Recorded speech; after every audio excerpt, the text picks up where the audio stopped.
Saudara, belum final apakah pemilihan gubernur Jakarta berlangsung satu putaran atau dua putaran. Calon gubernur Jakarta Ridwan Kamil mengirim sinyal akan menerima jika sudah ada hasil resmi rekapitulasi suara dari KPU. Klaim pemilihan gubernur Jakarta 1 atau 2 putaran langsung mencuat. Sehari usai hitung cepat, sejumlah lembaga survei mengunggulkan pasangan Pramono Anung Rano Karno atas Ridwan Kamil Suswono dan Dharma Pongrekun Kunwardana. Dalam unggahannya di Instagram, RK mengisyaratkan akan menerima hasil pilgub jika sudah diumumkan resmi oleh KPUD. Tulis RK, mari kita menunggu keputusan resmi dengan seksama. Jika hasilnya sudah final dan mengikat, pasangan Ridho akan menerima dengan baik, tetap dan terus semangat sambil menunggu keputusan final di KPU tanggal 15 Desember 2024. Pernyataan RK di Instagram berselang sehari setelah pasangan Pramrano mendeklarasikan kemenangan satu putaran. Berdasarkan rekapitulasi internal, Pramrano mengklaim unggul dengan perolehan 50,07%. 2.183.577 suara atau 50,07%. Kami bisa menyampaikan, mendeklarasikan bahwa pasangan calon nomor 3, Mas Pram Bangdul, telah memenangkan konsultasi Pilgub DKI Jakarta dalam satu putaran dengan perolehan 50,07%. Meski Pramrano unggul di sejumlah hasil survei, kepastian Pilgub Jakarta akan satu atau dua putaran bergantung pada hasil penghitungan KPU dengan batas akhir waktu penetapan pada 16 Desember 2024. Tim Liputan Kompas TV.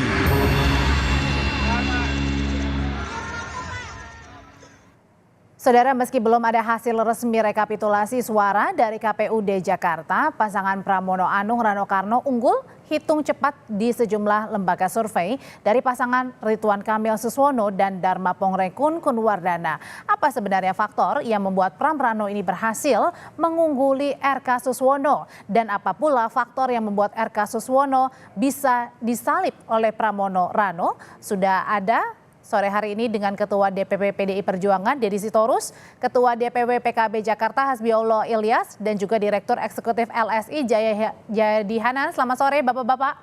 Sore. Assalamualaikum warahmatullahi wabarakatuh. Waalaikumsalam.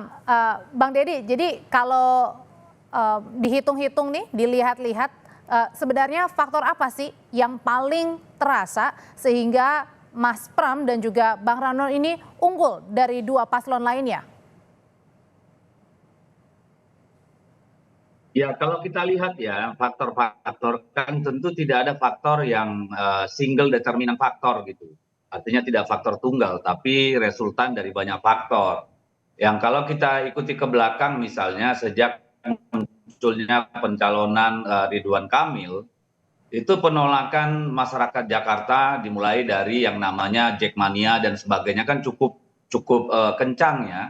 Kemudian juga ada serangan yang cukup masif dari warga dunia maya terkait dengan berbagai postingan Ridwan Kamil yang menyerang Jakarta dan warga Jakarta, kira-kira begitu. Jadi dari awal ada resistensi yang kuat dari baik kelompok. Bang Deddy, sambil diperbaiki komunikasinya karena terpatah-patah. Kalau gitu saya seperti Jackmania maupun masyarakat umum dan kombinasi pasang. Halo. Iya, Bang Deddy sebentar sambil diperbaiki komunikasinya Bang Deddy karena agak terpatah-patah. Bang, saya mau ke Bang Hasbi dulu. Bang Hasbi, ini kira-kira benar nggak sih kalau kata Pak Mardani bilang salah satu faktor yang membuat akhirnya RK Suswono itu untuk sementara ya bisa disalib dari Pramrano ini karena salah satunya mesin kerja Kim ini tidak optimal, betul begitu? Oh tidak juga Mbak, langsung saja tidak juga Mbak, saya tidak sependapat. Kenapa? Jika ada yang mengatakan kalau mesin Kim itu tidak optimal, saya merasa sangat optimal bahwa mesin Kim itu pada waktu pilkada kemarin. Ini pilkada beda dengan pileg, beda dengan legislatif ya. pilkada ini banyak contoh, misalnya salah satu contoh begini, pada tahun 2017, pada waktu itu Pak Ahok, hampir semua partai semuanya ke Pak Ahok. Toh nyatanya kalah dengan Pak Anies, kan seperti itu. Hmm. Ada faktor figur. Pilkada ini memang ada faktor figur, karena faktor figur itu sangat menentukan di pilkada ini, gitu. Nah, kalau sekarang kan Mas RK ini kan didukung sama parpol yang sangat besar sekali. Iya, walaupun kita kalau dibilang tidak tidak optimal, kita sudah optimal. Memang ada beberapa blunder pada waktu itu, ada beberapa blunder, ada beberapa yang kita memang nanti insya Allah di putaran kedua itu kita akan evaluasi. Hmm. Seperti itu. Kalau ada ya Bang? Kita yang meyakini sampai hari ini insya Allah ada putaran kedua, Oke. karena hasil rekapitulasi di kita itu belum mencapai 50%. Kalau gitu sekarang saya kembali ke Bang Deddy. Bang Deddy, kalau dari Bang Hasbiolo ini dari Kimplas meyakini bahwa nanti ada putaran kedua. Tapi kenapa juga pertanyaannya hari ini nih rencananya juga akan ada syukuran ya yang dilakukan oleh Mas Pram dan juga Bang Dul. Kan belum ada hasil resmi yang diumumkan KPU Jakarta. Ya, kita tentu sah-sah saja merayakan ya. Kenapa kita merayakan? Karena kan kita sudah mengumpulkan 100% formulir C1. Ya, karena Jakarta ini kan tidak seperti daerah lain yang untuk pengumpulan C1 maupun C1 hasil, C hasil itu sulit. Kalau Jakarta ini kan dalam satu hari saya kira 24 jam semua sudah terkumpul. Nah, hasil perhitungan C1 itulah yang kemudian menjadi dasar untuk kita melakukan syukuran gitu bahwa memang kita sudah memenangkan pilkada gubernur DKI ini dengan satu putaran gitu. Jadi itu bukan sesuatu yang dibuat tanpa alasan atau landasan yang kuat begitu Mbak. Oke, Mas Jayadi, ini kan publik juga jadi bertanya-tanya sebenarnya bagaimana nih dari kubunya Mas Pram ini sudah mau merayakan, kemudian juga dari kubunya Mas RK ini sudah bersiap-siap dan yakin akan adanya 2 putaran. Ini gimana? Kan menunggu hasil KPU Jakarta, menunggu tapi sambil menunggu juga publik dipertanyakan begitu. Ini sebenarnya bagaimana nih hasilnya? Mas Jayadi, masih di mute Mas? Oke, sorry. Ya saya kira yang harus masyarakat tahu bahwa memang 1 atau 2 putaran itu sampai hari ini kita belum tahu yang mana, apakah 1 putaran atau 2 putaran kalau berdasarkan hasil quick count ya. Nah, tetapi masing-masing calon kan punya data C1 atau C hasil masing-masing. Nah, tentu mereka punya dasar untuk menghitung. Yang penting masing-masing kubu calon menyatakan bahwa itu masih versi masing-masing kan gitu, belum versi resmi. Sekira nggak apa-apa aja asal jangan asal tidak ada satupun yang menganggap itu hasil resmi karena hasil resmi kan dari KPU. Jadi saya melihat saling klaim antar calon ini baik 1 atau 2 putaran itu adalah salah satu bagian dari upaya untuk mengawal proses penghitungan.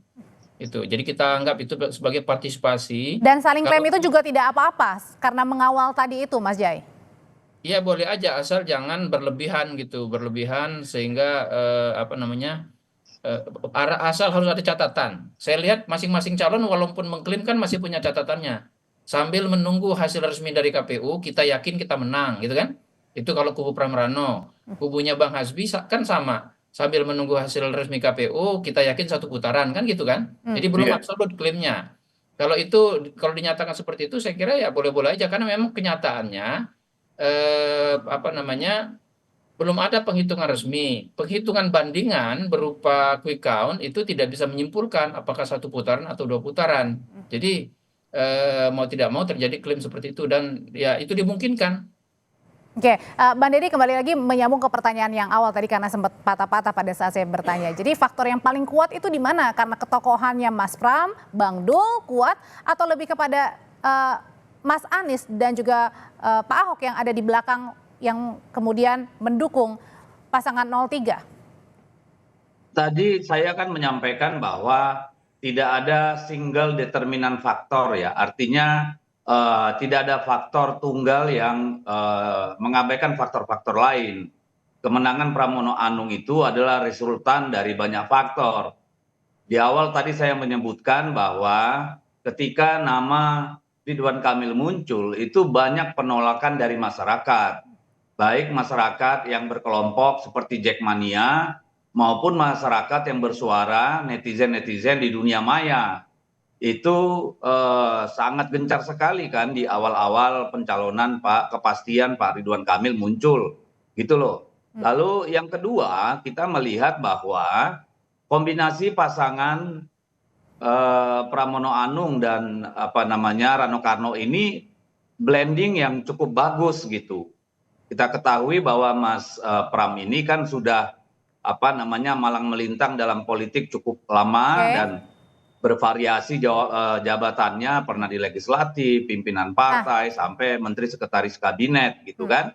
Dan beliau tidak punya rekam jejak yang bisa mencederai kesukaan dari pemilih.